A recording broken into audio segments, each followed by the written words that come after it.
हे भगवान, आखिर कब हमारे अच्छे दिन आएंगे। हमारे पिता इतनी मेहनत करते हैं, दूसरे के खेत में काम कर कर के हमारी जरूरतों को पूरा करते हैं। अरे छोटे, तुम चिंता ना करो, एक दिन हमें उस रहस्यमयी गुफा का खजाना जरूर मिलेगा। फिर देखना, हम अमीर हो जाएंगे। उसके बाद हमारे पिता को मेहनत करने की आवश्यकता नहीं पड़ेगी। लेकिन बड़े भैया, हमें उस खजाने का रास्ता बताएगा कौन? अरे भाई, इसका भी कोई ना कोई रास्ता जरूर निकल आएगा। तीनों भाई बातें करते करते खेत के पास पहुंच जाते हैं तो देखते हैं कि उनका पिता एक पेड़ के नीचे पड़े हुए तड़प रहा है।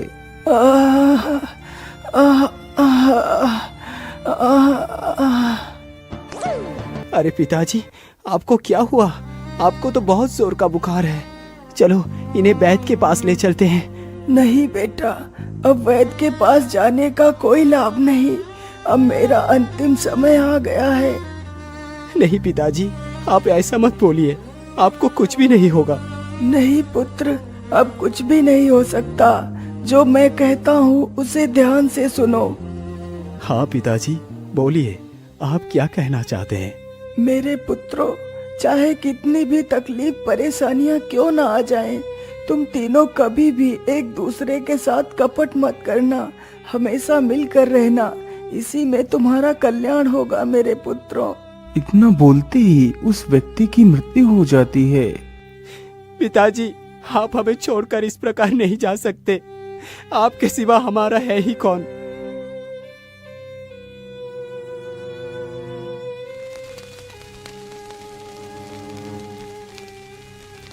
फिर वह तीनों अपने पिता का अंतिम संस्कार करते हैं।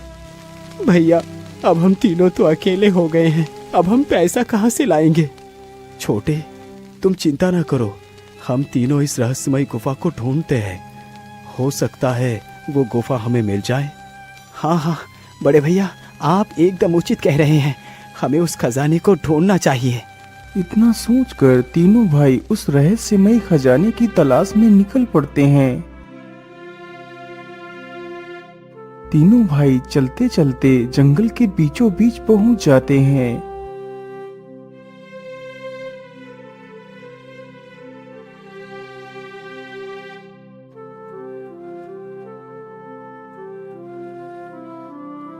अरे भैया, ये जंगल के बीच में इतना सुंदर महल किसका हो सकता है? वैसे देखने में तो ये किसी राजा महाराजा का महल लगता है। चलो इसके अंदर चलकर देखते हैं। इतना सोचकर वह तीनों उस महल के भीतर घुस जाते हैं तो अंदर देखते हैं कि घर के भीतर कोई भी नहीं है। सामने मेज पर बहुत ही सुंदर पकवान रखे हुए हैं। यहाँ पर तो कितना अच्छा खाना बना हुआ है, लेकिन इसे खाने के लिए तो कोई है ही नहीं। अरे भाई, तुम ज्यादा कुछ मत सोचो, बस चुपचाप इस खाने का आनंद लो और आराम करो। कल सुबह हम यहाँ से निकलेंगे। इतना बोलकर तीनों भाई उस खाने को खाते हैं।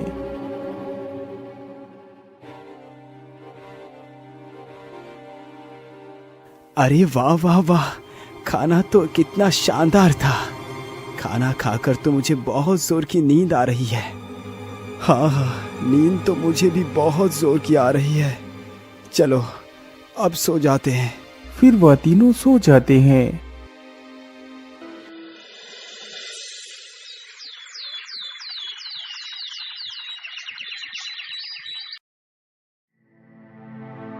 सुबह होती है तो किशन उठकर देखता है तो उसके दोनों भाई वहां पर नहीं थे। अरे, मेरे दोनों भाई कहाँ गए? रात में तो मेरे साथ ही सोए हुए थे। आखिर मुझे छोड़कर वो दोनों कहाँ जा सकते हैं? किशन अपनी नजरों को इधर उधर दौड़ाता है तो देखता है सामने ही एक सुंदर सा बगीचा है। मुझे लगता है मेरे दोनों भाई जरूर उसी बगीचे में गए होंगे। चलो चलकर देखता हूँ। इतना बोलकर किशन उस बगीचे के पास जाकर देखता है तो उस बगीचे में एक बड़ा सा तालाब होता है।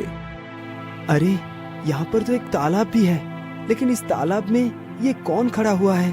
चलो चलकर देखता हूँ। किशन जल्दी ही उस तालाब के करीब जाकर देखता है तो एक लड़की तालाब के बीच में खड़ी हुई थी, जिसका सारा शरीर तालाब के पानी में डूबा हुआ था। सिर्फ उसका सिर ही पानी से बाहर था। हे सुंदरी, तुम कौन हो और तुम इस पानी में क्यों खड़ी हो? युवक, मैं रत्नगढ़ की राजकुमारी रत्न कुमारी हूँ। मुझे श्राप मिला है कि मैं इस पानी में डूब जाऊंगी, लेकिन मेरी मृत्यु नहीं होगी।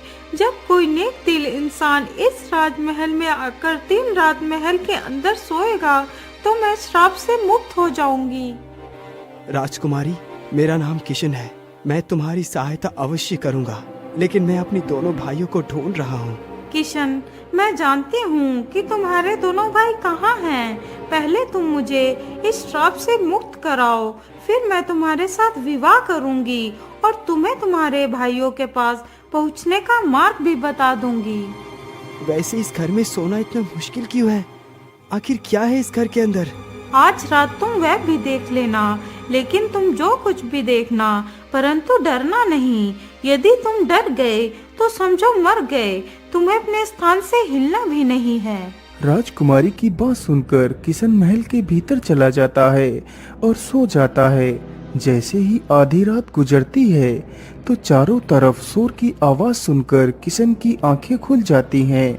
तो देखता है कि उसके बिस्तर के आसपास काफी सारे जंगली जानवर खड़े हुए हैं, जो एक टक मारकर किशन की ही तरफ देख रहे थे। अरे बाप रे बाप, इतने सारे जानवर!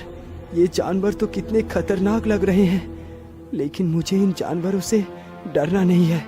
यदि मैं डर गया तो ये सारे जानवर मुझे खा जाएंगे। ये सारी बातें सोचकर किशन चुपचाप आंखें बंद करके सो जाता है।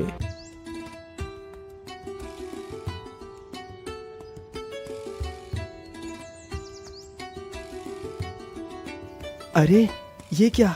अब तो यहाँ से सारे जानवर भाग गए हैं। चलो जल्दी से मैं उस राजकुमारी के पास चलकर देखता हूँ। किशन तुरंत ही तालाब के पास जाकर देखता है तो तालाब का पानी राजकुमारी के कमर तक आ गया था। राजकुमारी, आपका शरीर तो पानी से काफी ज्यादा बाहर आ चुका है। हाँ किशन, यह सब कुछ तुम्हारी वजह से ही संभव हो पाया है। बस जिस प्रकार तुमने इस महल में 2 रातें गुजारी हैं, एक रात और गुजार लो, लेकिन याद रखना तुम्हें किसी से डरना नहीं है। ठीक है राजकुमारी, मैं तुम्हें इस श्राप से जरूर मुक्त करवाऊंगा।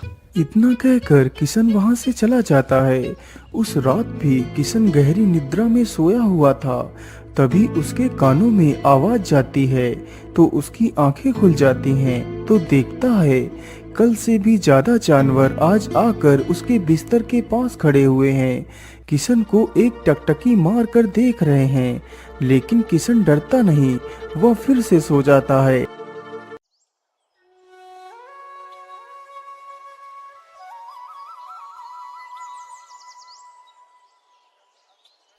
आज तो तीसरा दिन भी पूरा हो चुका है। इसका मतलब आज राजकुमारी पूरी तरह से उस श्राप से मुक्त हो चुकी होगी। चलो चलकर देखता हूँ। इतना बोलकर किशन तालाब के पास जाकर देखता है तो राजकुमारी के पैर ही सिर्फ पानी के भीतर थे, बाकी सारा शरीर पानी से बाहर आ चुका था। आइए राजकुमारी, मेरे हाथ को पकड़कर आप बाहर आ जाइए। इतना सुनते ही राजकुमारी किशन का हाथ पकड़कर तालाब से बाहर आ जाती है। वादे के अनुसार तुम्हें मेरे साथ विवाह करना होगा। हाँ हाँ राजकुमारी, मैं आपके साथ विवाह अवश्य करूँगा, लेकिन तुम पहले मुझे मेरे भाइयों का पता बताओ, वो कहाँ है, तब मैं तुम्हारे साथ विवाह करूँगा। तो ठीक है, सुनो, तुम्हारे दोनों भाई मेरे पास आए थे। अरे आप कौन है और आप इस तालाब के अंदर क्या कर रही है? युवक, मैं रत्नगढ़ की राजकुमारी रत्न कुमारी हूँ।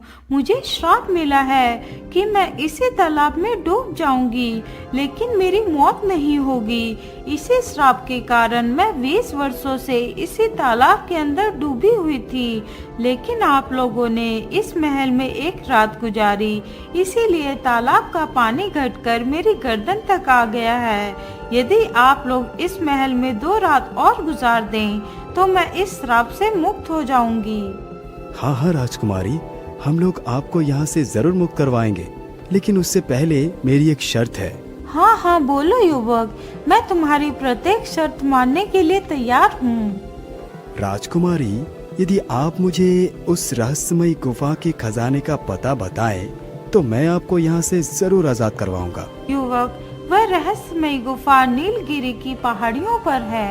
राजकुमारी के मुख से यह बात सुनकर दोनों भाई खुशी से झूम उठते हैं। अच्छा राजकुमारी जी, हम दोनों उस खजाने की तलाश में जा रहे हैं। हम दोनों तुम्हें बाद में मुक्त करेंगे।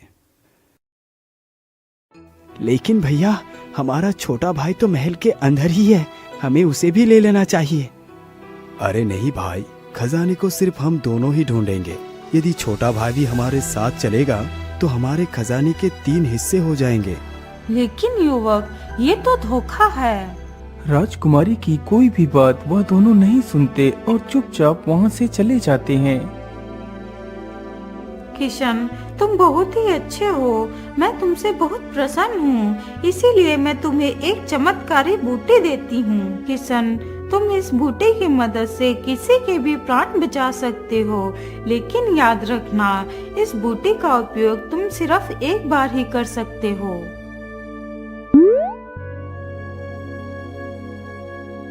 तो फिर चलिए राजकुमारी, हम दोनों विवाह कर लेते हैं। हाँ हाँ किशन, मैं विवाह तो अवश्य करूँगी, लेकिन एक समस्या है। बोलिए राजकुमारी, वो समस्या क्या है? समस्या यही है, यदि तुम विवाह के समय सो गए तो मैं तुमसे बहुत दूर चली जाऊंगी। अरे नहीं नहीं राजकुमारी, तुम ये कैसी बातें कर रही हो? कोई भला अपने ही विवाह में कैसे सो सकता है? फिर वह दोनों विवाह करते हैं, लेकिन किशन विवाह के वक्त ही सो जाता है तो राजकुमारी वहाँ से गायब हो जाती है।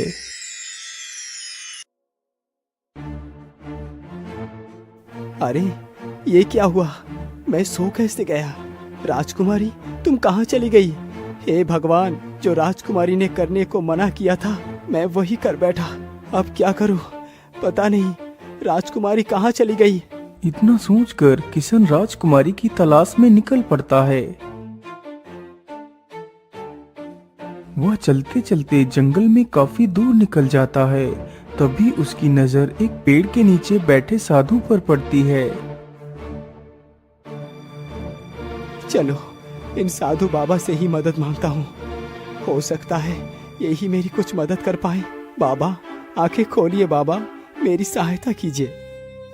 तुम कौन हो बेटा? तुम्हें क्या कष्ट है? फिर किशन अपनी सारी कहानी उस साधु को सुनाता है। बाबा, अब आप ही बताइए, मैं क्या करूं? अपने भाई और अपनी पत्नी को कहाँ ढूंढूं? बेटा, तुम दुखी मत हो, मैं तुम्हारी सहायता अवश्य करूंगा। सारी पक्षियों, मेरी बात को ध्यान से सुनो। मैं ऋषि तनुज तुम सारे पक्षियों का आह्वान करता हूँ। सारी पक्षियों, मेरी बात को ध्यान से सुनो। मैं ऋषि तनुज तुम सारे पक्षियों का आह्वान करता हूँ। साधु के मुख से यह बात सुनते ही जंगल के सारे पक्षी वहाँ पर एकत्रित होने लगते हैं।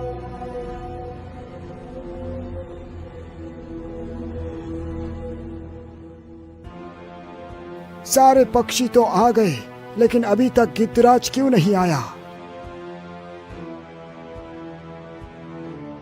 अरे गिद्धराज, तुम आने में इतना विलंब क्यों किया? बाबा, मैं एक दावत में बैठा हुआ था, परंतु आपके आह्वान सुनकर मैं वहाँ से भूखा ही चला आया। लेकिन आपने हमें क्यों बुलाया है? मैं आप सभी से राजकुमारी रत्नकुमारी के बारे में जानना चाहता हूँ। इस वक्त राजकुमारी कहाँ पर है? नहीं बाबा, हमने तो राजकुमारी को कहीं भी नहीं देखा। बारी बारी से सारे पक्षी बाबा को बताते हैं कि उन्होंने राजकुमारी को कहीं भी नहीं देखा है। बाबा, मैं जानता हूँ कि राजकुमारी रत्नकुमारी इस वक्त कहाँ पर है। बाबा, राजकुमारी इस वक्त रतनगढ़ में है। कल उनका विवाह बलवंत राय के साथ होगा। अरे नहीं नहीं गिद्धराज, राजकुमारी सिर्फ मेरी है, उनका विवाह सिर्फ मेरे साथ ही होगा। गिद्धराज, तुम किशन को रत्नगढ़ राज्य लेकर आज ही जाओ। बाबा, मैं इन्हें एक शर्त पर ही ले जा सकता हूँ। बोलो, तुम्हारी क्या शर्त है? बाबा, मैं दावत से भूखा ही चला आया हूँ। यदि किशन मेरे पूरे रास्ते का भोजन पानी साथ में लेकर चले, जब मैं भोजन मांगू तो किशन मुझे मांस खिलाए, और जब मैं पानी मांगू तो पानी पिलाए। यदि किशन ने मुझे समय समय पर ही मांस और पानी नहीं दिया तो मैं किशन को अपनी पीठ से नीचे गिरा दूंगा। ठीक है, मुझे तुम्हारी शर्त मंजूर है। साधु अपनी शक्ति से किशन को एक मटकी में कुछ मांस तथा एक मटकी में पानी भर कर देता है। किशन दोनों मटकियों को उठाकर गिद्ध की पीठ पर बैठ जाता है तो गिद्ध उसे लेकर वहां से उड़ जाता है।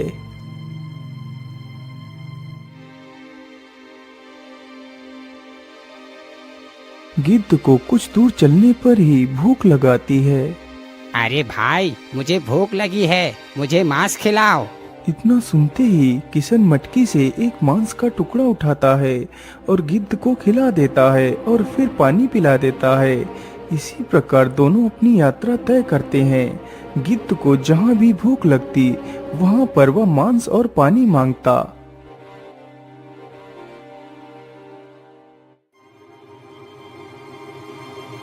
धीरे धीरे वह दोनों लगभग रतनगढ़ राज्य में पहुँचने वाले ही थे। किशन के पास पानी तो बच गया था लेकिन मांस खत्म हो चुका था। अरे किशन लाओ, आखिरी बार मुझे एक और मांस का टुकड़ा खिला दो।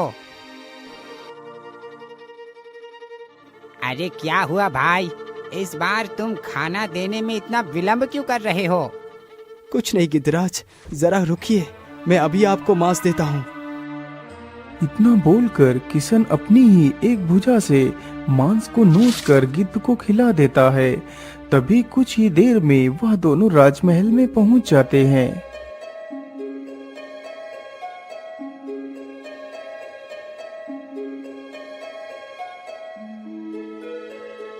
अरे किशन, तुम्हारी ये हालत कैसे हुई? फिर किशन सारी कहानी राजा और राजकुमारी को सुनाता है। किशन, तुम बहुत बहादुर हो। तुमने मेरी पुत्री की जान बचाई। मैं तुम्हारा विवाह अपनी पुत्री के साथ ही करूंगा। फिर राजकुमारी और किशन का विवाह हो जाता है।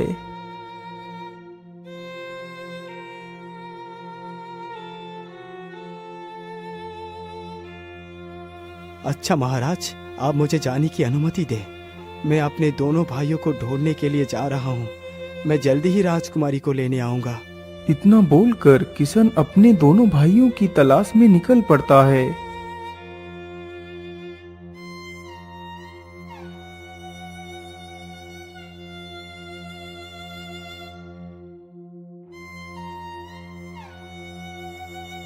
किशन चलते चलते जल्दी ही नीलगिरी पहाड़ियों में पहुंच जाता है। काफी देर तक इधर उधर ढूंढने के बाद उसे एक गुफा दिखाई देती है। मुझे लगता है यही वो गुफा है जिसकी मुझे तलाश है, और यहाँ पर तो पैरों के निशान भी है। तो इसका मतलब जरूर मेरे दोनों भाई इसी गुफा के अंदर ही गए होंगे। चलो अंदर चलता हूँ। इतना बोलकर किशन गुफा के भीतर चला जाता है।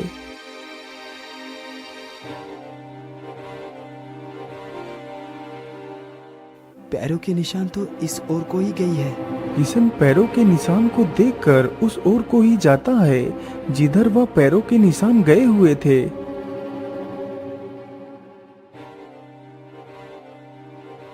अरे मेरे भैया को क्या हुआ? इन्हें तो किसी सर्प ने काटा है। अब मैं क्या करूं? हाँ, मेरे पास राजकुमारी के द्वारा दी गई चमत्कारी बूटी है। मैं इसी बूटी से अपने दोनों भाइयों को जीवित करूंगा। लेकिन राजकुमारी ने बताया था कि मैं इस बूटी का उपयोग सिर्फ एक बार ही कर पाऊंगा। अब क्या करूं? मैं अपने दोनों भाइयों को कैसे जीवित करूं? किशन काफी देर तक सोचता रहता है। फिर वह अपने बड़े भाई का पैर पकड़कर दूसरे भाई के उसी पैर के पास जोड़ता है जिस पैर पर उस सर्प ने काटा था। फिर किशन एक बार में ही उस बूटी को दोनों के जख्मों पर स्पर्श करता है तो कुछ ही देर में उसके दोनों भाई जीवित हो जाते हैं। अरे छोटे, तुम यहाँ? तुम तो उस महल में थे, और हम लोग जीवित कैसे हुए? हम तो मर चुके थे। उस सर्प ने हमें डस लिया था। भैया, मेरे रहते हुए आपको कुछ भी नहीं हो सकता। चलो भैया, यहाँ से वापस चलते हैं। मेरे भाई, मुझे माफ कर दो। मैंने तुम्हारे साथ कपट किया, लेकिन तुमने सब कुछ जानकर भी मेरे प्राणों की रक्षा की। मुझे माफ कर दो मेरे भाई। भैया, मेरे रहते हुए आपको कुछ भी नहीं हो सकता। चलो भैया, यहाँ से वापस चलते हैं। लेकिन भाई, क्या हम सोने लिए बिना ही यहाँ से चले जाएंगे? हाँ भैया, ये सोना हमें नहीं चाहिए। इस सोने के लालच में ही आप दोनों की जान गई थी, इसीलिए हमें ये सोना नहीं चाहिए। इतना बोलकर तीनों भाई वहाँ से चल पड़ते हैं। रुक जाओ किशन। किशन, तुम तो कितने बुद्धिमान और वीर हो।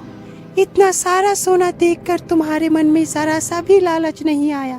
तुम महान हो किशन, तुम महान हो। मैं तुमसे बहुत प्रसन्न हुई। मांगो, तुम्हें क्या चाहिए? हे सर्प देवी, मुझे कुछ भी नहीं चाहिए। मेरे भाई सही सलामत है, यही मेरे लिए काफी है। किशन, तुम्हारे जैसा भाई मिलना मुश्किल है। नहीं तो आज के युग में धन दौलत के लिए एक भाई ही दूसरे भाई का गला काट देता है। मैं तुमसे बहुत प्रसन्न हूँ, इसीलिए मैं तुम्हें एक भेंट देना चाहती हूँ। इसे स्वीकार करो।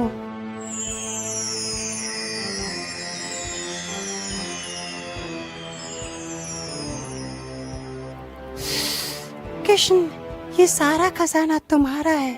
तुम इसे ले जा सकते हो।